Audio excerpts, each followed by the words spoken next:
Hello students, this is Shivangi and welcome to stock. तो decision control statements में next हमें पढ़ना है स्विच स्टेटमेंट। तो स्विच स्टेटमेंट का क्या ऑब्जेक्टिव है? It's objective is to check several possible constant values for an expression. कोई भी एक्सप्रेशन आपको दिया है, मतलब कोई भी एक वेरिएबल दिया है, कोई भी कंट्रोल वेरिएबल दिया है, उसके बेसिस पे ही हम चेक करते हैं, उसमें केसेस लगे हुए होते हैं। अगर वो केस से मैच हो जाता है तभी हमारा जो भी उसमें एग्जीक्यूटेबल स्टेटमेंट्स हैं वो रन कर पाएंगे हम। तो स्विच स्टेटमेंट का काम यही है।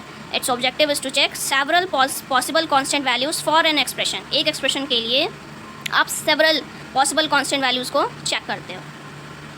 व्हेन वी यूज़ दिस, जैसा कि मैंने बताया कि जब कोई हमें कोई भी एक वेरिएबल दिया है, उसी वेरिएबल का कंट्रोल उस पर चल रहा है, उसी वेरिएबल के हिसाब से हमें चेक करना है कि आगे जो भी आपके लार्ज नंबर ऑफ केसेस दिए हुए हैं उनको चेक करेगा, जिससे मैच करेगा वो उसके जो स्टेटमेंट्स हैं वो वहाँ पे रन होंगे, एग्जीक्यूट होंगे। तो when the actions to be taken depending on the value of control variable are large in number, ठीक है, जो कंट्रोल वेरिएबल्स हैं they are in large number, then we use switch statement. Okay, so what is the syntax of switch statement? First you have to write a switch,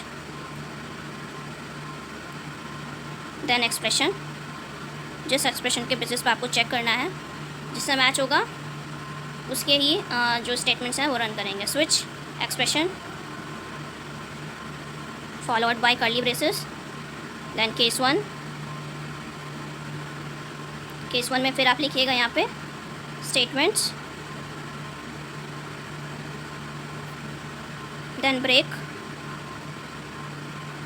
इसमें हम break statements का use करते हैं। अभी के लिए ये समझ लीजिए कि ब्रेक स्टेटमेंट क्या करेगा, जो भी हमारा लूप है उससे जो प्रोग्राम का कंट्रोल है लूप से एकदम बाहर उसका कंट्रोल भेज देगा। तो हम उसके लिए हम ब्रेक स्टेटमेंट्स का यूज़ करते हैं। जो हमारे एग्जीक्यूटेबल स्टेटमेंट्स हैं वो रन हो चुके हैं, अगर हमारा केस 1 से मैच होता है तो जो हमारे एग्जीक्यूटेबल स्टेटमेंट्स हैं वो रन करेंगे, और देन ब्रेक स्टेटमेंट क्या करेगा, लूप से उसका कंट्रोल बाहर की साइड भेज देगा। Then case two semicolons statements semicolon break, और ये अप टू जाएगा हमारा एन तक, केस एन तक। देन स्टेटमेंट्स ब्रेक, देन इसके लास्ट में हम लिखेंगे स्टूडेंट्स डिफ़ॉल्ट स्टेटमेंट। डिफ़ॉल्ट यहाँ पे स्टेटमेंट्स, इसमें हम ब्रेक लिख भी सकते हैं, अगर आपका मन नहीं है तो ब्रेक ना भी लिखें, कोई फ़र्क नहीं पड़ता, ठीक है। So this is the syntax off switch statement. इसमें ये रन कैसे काम करता है, जो भी यहाँ पे एक्सप्रेशन है अगर वो केस 1 से मैच करता है तो इसके जो भी स्टेटमेंट्स हैं वो एग्जीक्यूट होंगे। इफ़ केस 2 से मैच करता है तो इसके स्टेटमेंट्स रन करेंगे। अगर इनमें से जो भी हमारे n केसेस हैं किसी से भी मैच नहीं करता है तो ये जाएगा डिफ़ॉल्ट स्टेटमेंट में, डिफ़ॉल्ट केस में जाएगा, और जो भी यहाँ पे आपने मेंशन किया है वो हमारे कंप्यूटर स्क्रीन पे, आउटपुट स्क्रीन पे शो कर देगा, ठीक है। तो this is the syntax off switch statement. तो इसका एग्जांपल देख लेते हैं। तो जैसे एग्जांपल लिया हमने, write a program which accept month number and print the corresponding month, ठीक है। जो भी ऐसे हमें क्या करना है, यूज़र से इनपुट लेना है कि आप कौन सा मंथ जानना चाहते हैं, कि मंथ का नंबर क्या है, तो उसी के हिसाब से वो कॉरस्पॉन्डिंग मंथ प्रिंट कराएगा। जैसे यहाँ पे मैं लिख देती हूँ,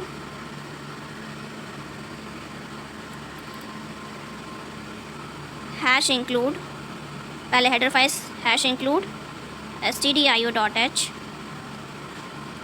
hash include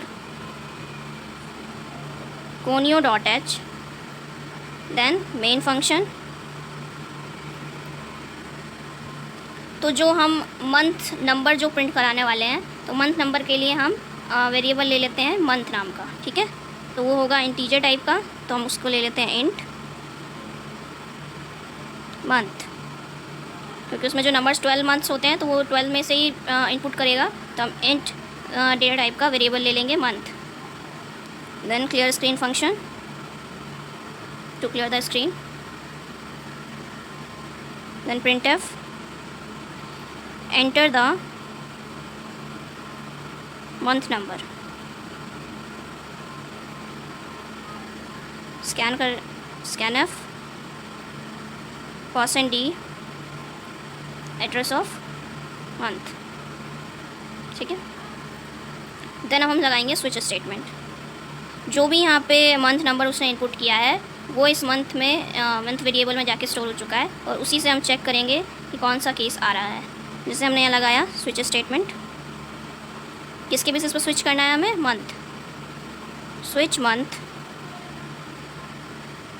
followed by curly braces. Then हम केसेस लिखेंगे। केस 1, अगर 1 होता है, अगर यूज़र 1 एंटर करता है तब क्या होगा? Then first month is what? First month is Monday, sorry January.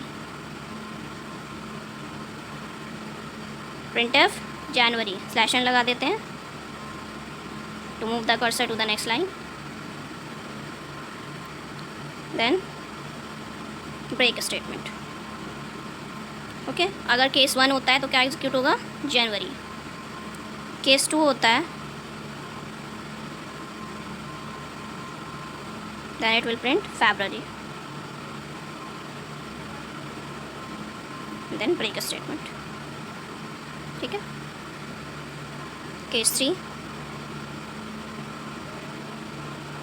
printf January, February, March, and this is break। Case 4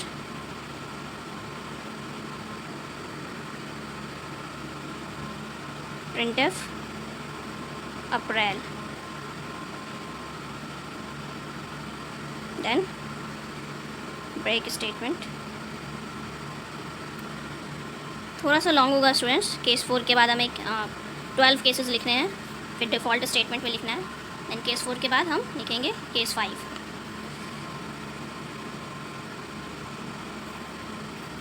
case 4 क्या था हमारा? अप्रैल प्रिंट हुआ था, उसके बाद हमें क्या प्रिंट कराना है? मई। केस 5 printf मई /n break statement। then case 6 June,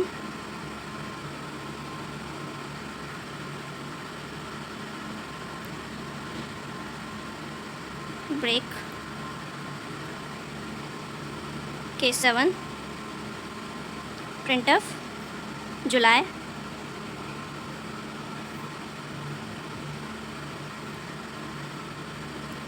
case 8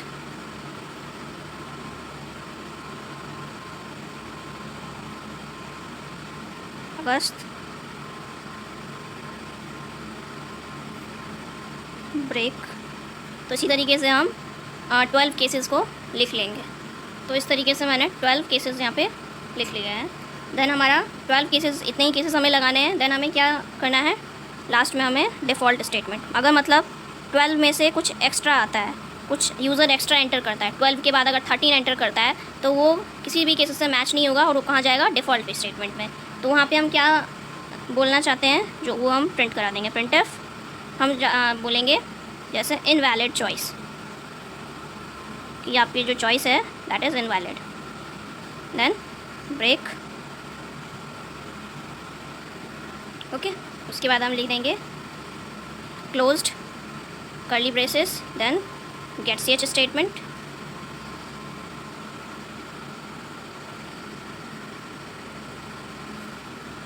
तो इस तरीके से हमारा केस जो स्विच स्टेटमेंट है वो यूज़ होता है।